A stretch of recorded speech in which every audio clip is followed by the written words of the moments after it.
Welcome back to Discover Crypto. I'm Mike, and today I thought it would be a good idea to revisit some of the projects that we looked at in November and see some of the key developments that have occurred, because there have been some exciting things that have been happening. And when we have development and adoption, provided they happen at the right time in good market conditions, we can see favorable price increases. So I think it's worth remembering that we shouldn't forget about some of these long-term projects, and that quite often holding for the long term can be more effective than trading in and out for small percentage gains. And before we jump in, I just want to remind you all that I'm not a financial advisor. This isn't financial advice, and that I would advocate all of you to do your own research to build upon what I'm going to be doing and to then make your own decisions. Okay, first up, I want to talk about Crowny. This is a decentralized customer loyalty and reward app that is going to be used through Solana initially. It launched on Ethereum, but we've been waiting for a couple of months now for the migration over to Solana to occur, which could help tremendously with the adoption, because Solana is quicker and has lower fees than Ethereum. So if we're going to have adoption on Crowny, it's going to need an app it's going to need access to something like Solana. So Crowny attended Solana Breakpoint, which was in Lisbon, Portugal, in November. And then we ended up just on the 29th of November hearing that Crowny had set a migration date, and this will be on December the 8th. And it's going to become available initially on Radium Protocol, which is the premier DEX or decentralized exchange that can be used on Solana. I've done a little bit of work on the chart here. So on the historic price action, we're below the 786 level.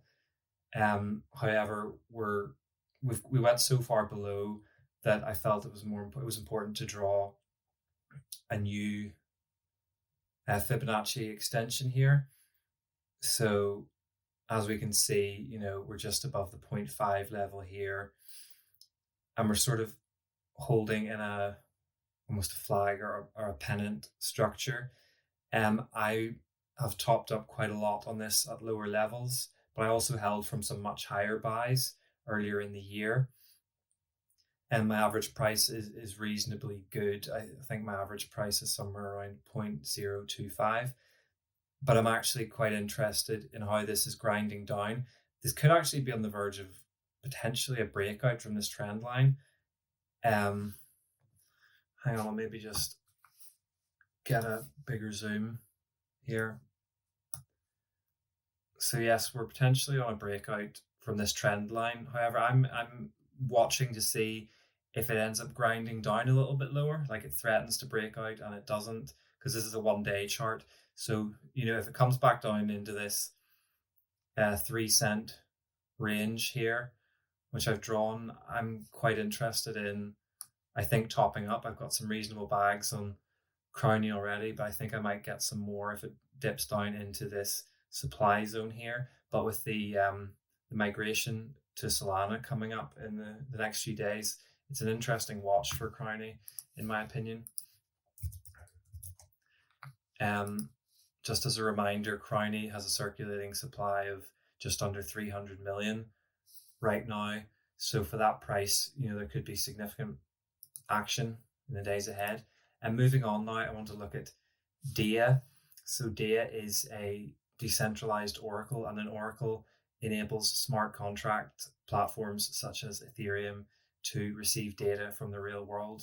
And this is integral for decentralized finance or DeFi operations. One of the biggest developments that came in November was Avalanche integrating with DEA. So DEA oracles are now live on Avalanche. That occurred at the start of November. And with Solana, this also occurred in November, just a few days afterwards. So DEA is now integrated onto the biggest layer 1 blockchains. So this is pretty big. And then also, I find it quite interesting, here on their Twitter, it says that they've now got market data for the New York Stock Exchange. And then they're also doing price feeds for the metaverse. Just as a quick reminder on DIA, you're looking here at a project with a circulating supply of just over 56 million and a market cap of just over 111 million at the time of recording. So again, we haven't really seen tremendous movement out of the oracles, and you can sort of gauge whether there's movement in oracles by looking at Chainlink, which is the biggest project in the sector. Now with DIA here, try and get a more long-term view for you. So if we see here on the charts, DIA went up to an all-time high of just around $5.80, and it has come down quite significantly. Just out of interest, if we're going down from the all-time high to today's price, we're down about 66%. So with DIA, I'm just going to try and get a better view of where we're at right now, because the Fibonacci extension, the more wider one, once the levels get so big, it's difficult to get a perception of where we are in terms of the price movement. So right now with DIA, on a more recent Fibonacci extension drawn up from the movement in the summer, in August, we're sort of sitting at around just under this 0.382 level, and it looks like on the 1 day, we're at 1 day resistance here. It's threatened to break out today actually, but it's come back again. So this has been a long accumulation for DIA, and I'm just wondering if anyone's interested in getting into DIA, and this would be myself included actually. I would maybe look at this zone here on the 0.5, because I don't really want to lose this line that's sort of been bouncing off and grinding up on. So I'm actually quite interested in DIA if we could get a wee wick, which is these lines here, that comes down into this 1.8 region. I think that looks very interesting, even 190, because if oracles have a big move, I'm very interested in DIA, and the recent growth with the integrations on Avalanche and Solana, I think, are tremendously positive in terms of news. Just to remind you, I share a lot of the research I get in the links below, so make sure to have a look there. Yes, one more thing about DIA, they're having a carbon neutral initiative, so that's great from a green context. Before I get onto Akash, I just want to point out that I'm currently using AscendX, and if you come to finance and go to AscendX Earn, you can find actually Crowny, you can find Akash here. Where is it? Yeah. So you can actually deposit and you can get instant redemption with a slight fee on any of your rewards. This is what I'm doing, because with Akash, it's a 21-day lockup period, and I sort of want to be able to take out my tokens in a hurry if there's significant increases in price. So rather than staking via the Kepler wallet, and there's actually auto compounding as well on AscendX. If you're going there, it's ascendx.com. I'm not actually providing any affiliate links. This is just my personal recommendation based on the usage. Okay, back to Akash now.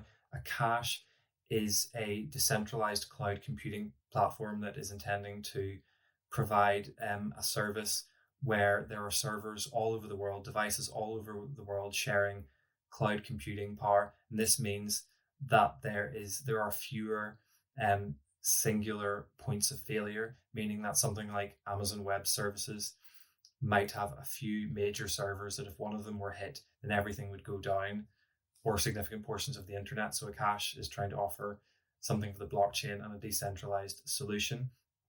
They've been attending a lot of events. Their key personnel have been speaking at a lot of events. And Greg Osuri, the CEO, he's actually been discussing metaverse infrastructure at the Solana conference. So this is another project that's involved with Solana. Of course, Akash is most notable for being on Cosmos, but they're trying to branch out, and Solana is an excellent choice in my opinion. Another interesting thing is how many other projects in the similar that are similar in the space that Akash is trying to partner with. So Arweave, Skynet, Filebase. I mean, Arweave's a great project. I'd say it's much too high to be getting in now as an everyday retail investor, but it's a high caliber data storage project where you pay once and it's stored forever. And the fact that Akash is working with them I think it bodes well from an integration standpoint. Also, Cash seems to be being mentioned here as within the Luna Terra Luna landscape, which is another positive in my opinion. There's also some infographics here on the Twitter showing the weekly metrics. So Akash is something, and I'll just bring you to this. There's an excellent site, akashlytics.com, where you can see the all-time deployment count, and we can see that we've been increasing considerably from back in May. So it's good to see adoption and usage from these projects, because Akash, the AKT token, will be needed to deploy projects, and it can also be given out in rewards. There's staking. You can do it directly via the Kepler wallet, or else from something like AscendX, where you can get quicker access and you won't have to wait 21 days for unbonding. You'll just have to pay a small fee on any of the rewards earned. And something else that I found about Akash, so on November 22nd, it was announced that Akash and Polygon will be attempting to onboard thousands of dApps. So this should further bode well for the adoption rate of Akash. Polygon, for the uninitiated, is a layer 2 sort of side chain that operates on top of Ethereum, and the logic here is that Polygon only communicates with Ethereum network when transactions are essential and need to be approved. So the idea is that like a lot of transactions are bundled up, and that everyone can share the fees in terms of the cost of the fees, and thus bring the fees down and make it more affordable for everyday users. A lot of projects are on Polygon now, especially in DeFi, but with Akash and Polygon coming together, I'm quite excited about this news, because a Polygon and Solana could open the door for further adoption of Akash.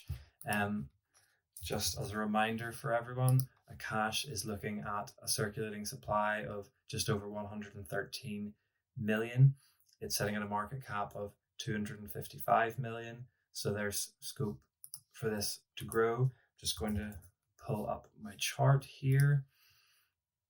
So with Akash, we've got sort of a big tentacle here that's forming. So as you can see, we went up quite high with Akash. In April, it got to just over $8, but then the difficulties in the market crept in, and it came down as low as around $2. It's recovered again and gone up just over $6. That came in September. However, it's grinded all the way down. And I've got a wider trend line here that I'm looking for this to come back and revisit, and then potentially eventually, break out. And because I've got a couple of supply zones here, basically I've been accumulating Akash from around $2.50. I found a level here that I liked. However, more recently it's been coming down. I've been getting in just at around $2 here. And sort of with some of these promising projects in crypto, I've found success with finding good, promising long-term projects with solid fundamentals that sort of have this, they grind down off the trend line, and then eventually they bottom out, and then after long periods of accumulation, and then they can stand a chance of breaking out. So with Akash, I've just been buying and adding it to my staking on AscendX and letting that auto accumulate. And then when the day comes, if there's significant price action, I can redeem some of that or leave some of it to sit. And it just allows me easy access and a chance to build my stack without having to even trade sometimes, which is quite a handy strategy, I think. Okay, next up, I'm going to talk about Render. So Render is something I'm considering doing more of a deep dive in, because it's such an amazing project. And in the fact that this is a decentralized project that aims to bring together graphical process unit power from devices all over the world as a means of letting creators render their videos, images, NFTs, and even the metaverse. So, Render's CEO Jules Urbach was at the Solana Breakpoint conference, and it was revealed that he was intending for Solana to render the metaverse, or no, render the metaverse on Solana, and they're going to be releasing an SPL version of the token. And for Render, this would increase the use case because obviously Ethereum's expensive, high gas fees. We don't know when for sure we're going to have lower gas fees on Ethereum and whether they can stabilize and remain low. So with Solana integration for Render, this significantly increases the chance of adoption. And with Render, it's actually available on the App Store as well. This was another key piece of news that occurred. So with Render, we've got it integrating on Solana. It's available on the App Store. And with some of these apps that are on, some of these projects that are on Solana, it's interesting because I was looking at this site, Crypto Miso, that attempts to show you GitHub commits. So GitHub is a community where you can monitor the development of open source projects, and you can see how many developers are actively committing and completing work for these projects. So Solana is actually number 2. And as I was scrolling down the list, the next layer 1 chain I'm getting to is Avalanche. And then after that, I'm coming down again and we're seeing Near Protocol there, Polkadot at 19. So Solana, there's a lot of active development going on in this ecosystem. And the Solana token is tremendously expensive right now for anyone who's new to the market, but there might be scope for getting involved in some of these Solana projects, in terms of gains to be had. With Render, it has launched on actually FTX. I think it was yesterday. And it's also been released on Binance. However, I want a more longer term price action here. So I'm looking at Render. So the FTX listing, the Binance listing didn't really move the price very much. The FTX listing brought it up today during the early hours, but it's now come down again. I'm wondering if Render doesn't sort of grind down a little bit on this steep line, and I'm going to reconsider getting back in to Render, or maybe at around this level here. I'm talking around 456. At some point in the future, it's quite what can happen. It can take months, but sometimes projects they have a habit of coming down and retesting their old levels, their old all-time highs. So that's why I think it would also be worth for the long term for Render. It would be an incredible buying opportunity in my opinion, and one I would be taking advantage of if it came down and retested this 2.69, so around 270. So if it dipped down to there, I'm very interested in Solana if it does that. Just for anyone who's more new to the project and is very eager to get in, and I'll sort of say if I was brand new to the project, I would draw a Fibonacci retracement up from that price move. And actually based on that, on the recent price movement, I think it's actually not a bad buy here. In the wider context, it's down.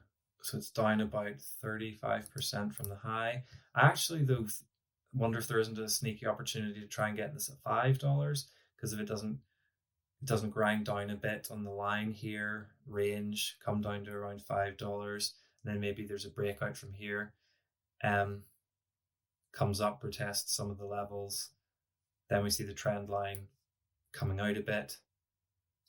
So with Render as a project, just to remind everyone, circulating supply of 172 million. The market cap is flirting with 1 billion. This is a type of project I think that with adoption, it could see growth. Obviously, there's token unlocks to happen here based on the supply, but if demand increases for the project, if the usage increases, then maybe there is further room for growth. But I actually think Render's definitely one that's worth looking at for the longer term. And if we come into a bear market sort of scenario and it comes down and retests its previous all-time high, and also, could come down to 2 in the future, but obviously this would need to be the market would need to come into difficulty for that to happen. Right, last up, trying to keep a good pace here. So OriginTrail they've developed the decentralized knowledge graph, or DKG, and the decentralized knowledge graph has been used thus far in supply chains. There's been adoption. It's been used by the British Standards Institute. It's been used by the SCAN Association, there's been direct usage by Home Depot and plenty of other retailers. It allows them to track products from creation all the way through transit to delivery. So there's a real world use case that has adoption in this field, but also OriginTrail has also been bringing this technology to allow for NFTs to be sort of cataloged and data attached to them and allowed them to be searchable. And this indexing is equivalent to what Google does with our data in mainstream web services. And OriginTrail, it had a listing on Coinbase in November, and it's also partnered with a UK firm called Wintermute, which helps when it comes to creating trading pairs. So hopefully this bodes well for liquidity for the TRAC token, that's TRAC, and that is the one attached to the project. But another big piece of news from OriginTrail is that it's going to launch on Akala. And for those of you who have been keeping up, Akala is a DeFi project that we've covered on a video before, and it won the first Polkadot parachain auction. So OriginTrail is going to launch on Akala. I'll share a link to this article because there's an excellent video between one of the Akala VPs called Dan Reeser and Brana Rakic, I believe it is. He's the CTO of OriginTrail, and this is just an excellent video that talks about OriginTrail, what the company's about, what it can do, some of the incredible partnerships, and what it's going to do on Akala. And also, interestingly, in this Medium article, we're also reminded that OriginTrail is definitely going to be competing to have a parachain. So keep an eye on the next set of parachain auctions. They're due to start on the 15th of December. I don't know for certain whether OriginTrail will be competing in those, but they might be involved in a future group of bids. So just worth keeping an eye on. I'll certainly update you if I get any more information. But OriginTrail branching out from Ethereum to also be available on Polkadot is something that I find tremendously bullish for the project. And they've released a roadmap here for 2022. And they're aiming to have 100 million assets available on the decentralized knowledge graph. And we can see here they're trying to expand the decentralized knowledge graph, and there's going to be work done in DeFi. And then they're looking for a metaverse knowledge graph. So they're getting involved with all the key areas here, and it's all about adoption. If a project gets adoption, it means it can survive a bear market, it can survive for the long term, and it has growth potential. If a project can't do that, then it's merely speculative, and there's just going to be a risk that it's going to grind down to zero. Comparatively, if I were going to compare this to Render, I like that there's a greater circulating supply compared to the total supply. I think that's a lot better. When you have a fully diluted market cap that's closer to the actual market cap here, it's a lot healthier, and hopefully there's less selling pressure. But then Render is in such high demand; it's a darling right now. But I do think that this highlights that OriginTrail has excellent potential for growth by comparison. It's now available on Coinbase. However, I'm going to look at it on Bittrex here because it's been trading for longer and we get a better sense of the price movements. So this enormous green candle on the 1-day chart, this happened on the Coinbase listing. It came up again. It's been quite difficult to chart that, but I do have a line here, and this actually looks like I've got a bit of a flag forming on the 1-day chart. It would be interesting to see if it can break out. It's threatened on a number of occasions, hasn't quite managed it. I can also see that this is sort of making a bit of a movement in that direction. So it might not get into this supply area that I've identified with this Fibonacci retracement. I'm going to just delete this one because I think it's maybe a bit more helpful to look at this most recent price action. So,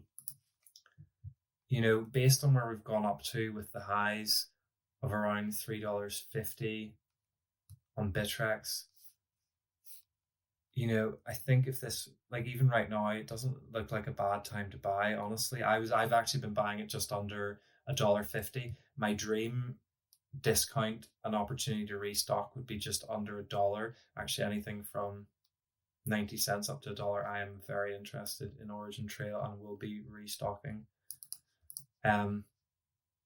If it breaks this trend line, it could grind down.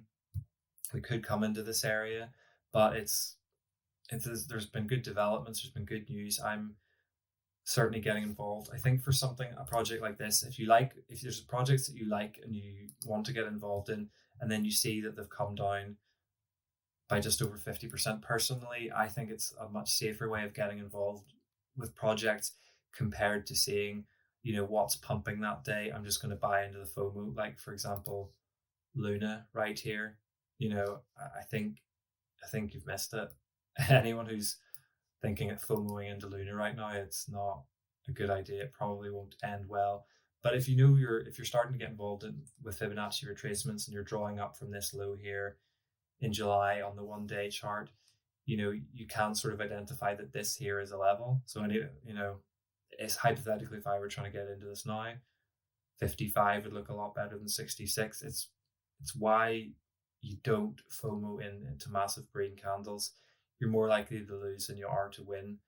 I'm speaking actually from experience from my early days of getting into crypto. You can't treat it like gambling. You will get hurt. You will get punished if you don't do it intelligently and carefully. So yes, thank you for watching the video. Please like and subscribe if you've enjoyed it. I've also got links to my Twitter channels if you want to follow me there. Also, I had to delete a comment from the first spammer I've ever had, so please just be aware of anyone who's trying to convince you to get involved with something. Most likely in the crypto space, they will be a scammer, and all the key information is out there to learn and do things for yourself. So please don't fall for anything that anyone says in the comments. I'm going to try and get back to you on Monday with a new video. I'm not sure what I'm going to do yet, but everyone have a great weekend. Please stay safe in the markets. And thanks for watching. I've been Mike of Discover Crypto.